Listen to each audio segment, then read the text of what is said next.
Hey guys, I've been getting some questions in my inbox and I was just going to answer a few of those and just give a brief overview of my situation and where it's going and how far along I am and where my boyfriend's at in the situation and my parents. So one of the first questions was what exactly happened to my son.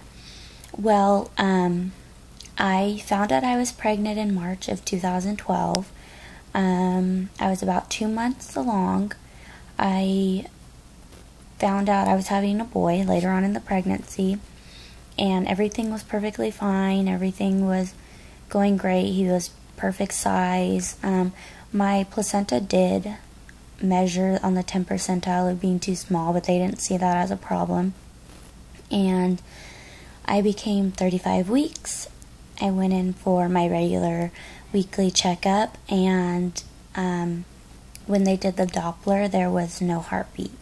So they immediately did a following ultrasound, and there was no heartbeat on the ultrasound, and they automatically said that there was nothing they could do. So I had either a choice to let it pass slowly and just let nature take its toll and give birth when I was ready, or I could be induced, and I felt that I needed to be induced and that I didn't want to go on carrying my son who had passed away. So I did that. I gave birth naturally. I had to go through everything that every other pregnant girl goes through when giving labor. I had to get an epidural because the contractions were too much for me. And it was a normal birth, except my son was not alive. So he was born on 10/10/12, which was a few months ago, not that long ago, actually. And he was 3 pounds 10 ounces. They did an autopsy and they couldn't find anything wrong. So to this day, we still don't know what's wrong with what happened throughout my pregnancy. So it's kind of scary being pregnant again, not knowing that there's anything I can prevent or anything. They have me taking blood thinners so that I don't get any blood clots, but that's as much as we can do. I do have to be monitored more frequently. Instead of going in every 4 weeks in the beginning, I go in 2 weeks, and I'm actually 19 weeks tomorrow, and I have another appointment next week, so I'll be 20 weeks, and from then on I'll be going in once every week, and I'll have to do a stress test where they hook up monitors to me for about 20 minutes to make sure my stress levels are down so that it doesn't cause a heart attack to the placenta or cause any stress to the placenta. And I have to do a lot more blood testing. I do have to be monitored more frequently. Like I said, I have to go to maternal medicine, which is where they take a deeper look into what's going on inside basically my pregnancy. But so as much as I can say is there's really no telling what happened. I don't know exactly what happened, but he was a stillborn. He was fully developed. He could have lived if I were to go into labor then naturally. So there's really no telling. It just happens sometimes, and I was just one of the people it happened to, but I have to stay strong. I am pregnant again. This baby's not going to replace Dominic. I did not do it on purpose, or I didn't do it to fill my arms. It just happened, and like I said, things just happen. So, I can't stress out. I can't, of course I'm going to think of my son, but right now all I need to focus on is this baby so that nothing happens. Because, going through it once is hard enough. To have to go through it twice would be extremely hard, and I don't know what I'd do. But another question I've been asked is, where are my parents?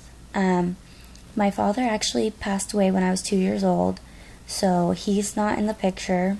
Well, he's not physically in the picture. I'm sure he's watching. My mom, I don't want to say she's not in my life, but, I don't see her all the time. Maybe once every year or 2 years, so she's not really around. I live by myself. Well, I live with my boyfriend. I live on my own. I have my own apartment.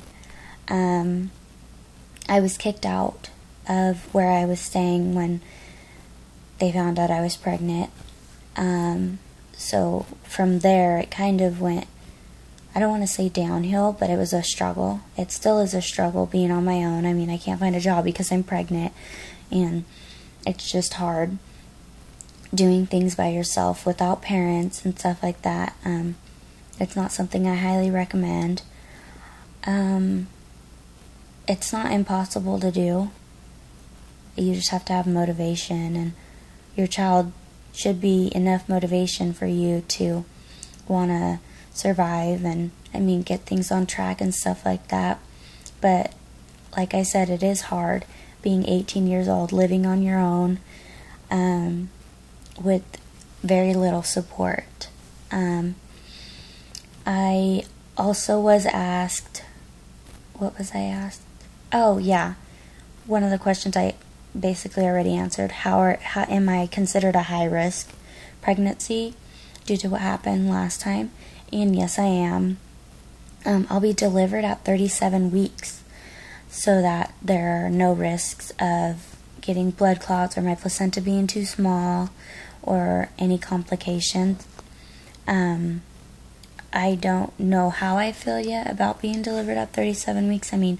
It's not premature. I will be full term, but it is still scary because, you're pregnant for 40 weeks for a reason. So I would believe that there's a reason in those 4 weeks or 3 weeks that the baby still needs to develop and things like that. But if I'm going to risk losing another child, then I guess being induced at 37 weeks is my best bet. But I'll be looking more into that. And also, one more question was, I should have wrote them down. Oh, my boyfriend. Where's my boyfriend at in the situation? My boyfriend lives with me. He's very supportive. He's the same boyfriend that I've had for 3 years. He's the same dad of Dominic, and he's very supportive, but he also lost a child, so it's scary for him as well. I know he tries his best to be strong, and he is only 17. I'm 18. He's still in school. But all we can do is be strong for this child and keep Dominic in our hearts and our prayers and our thoughts. And the best thing is to just basically be strong. There's no getting around that. I can cry every now and again, but I can't sit in bed and cry all day, because then I'm stressing out my baby that I'm currently cooking. It's hard to be pregnant right after a loss, especially from getting that far along in pregnancy to thinking that you're going to be bringing home a baby pretty soon, to losing a child and then becoming pregnant again. The fear doesn't go away, and the heartache doesn't go away. I don't think, in time, yes, all wounds heal, but, losing a child is one thing that I don't think anybody is ever going to fully recover from. You're always going to have that loss in your life, and you're always going to have those what ifs, or I wanted my son to play football, I wanted my son to play basketball, and I had so many outlooks and so many dreams and possibilities that could have happened. So it's hard to look into the future and think, oh, in a few months I'm going to have a little girl, because not all pregnancies end with a happy ending. So, just being positive is really hard when things like that happen, but being positive is the best thing to do. So no matter how hard it is, we have to try really, really hard to look at the positives and thank God that He's blessed us with another chance and another child. And as far as that all goes, I will keep updating, and I will just keep praying that everything goes well, and I will let all of you guys know how everything's going, or when I get updated with something new myself, or, oh, I finally felt her kick today.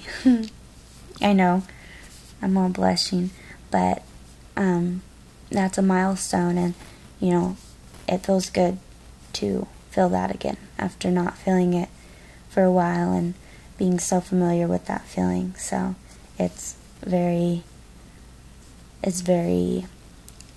enjoyable to me. But if you guys have any questions, feel free to ask on my Facebook or my Instagram, or just comment. Also subscribe, like it, don't like it, whatever, share my video. But just thanks for watching. Bye.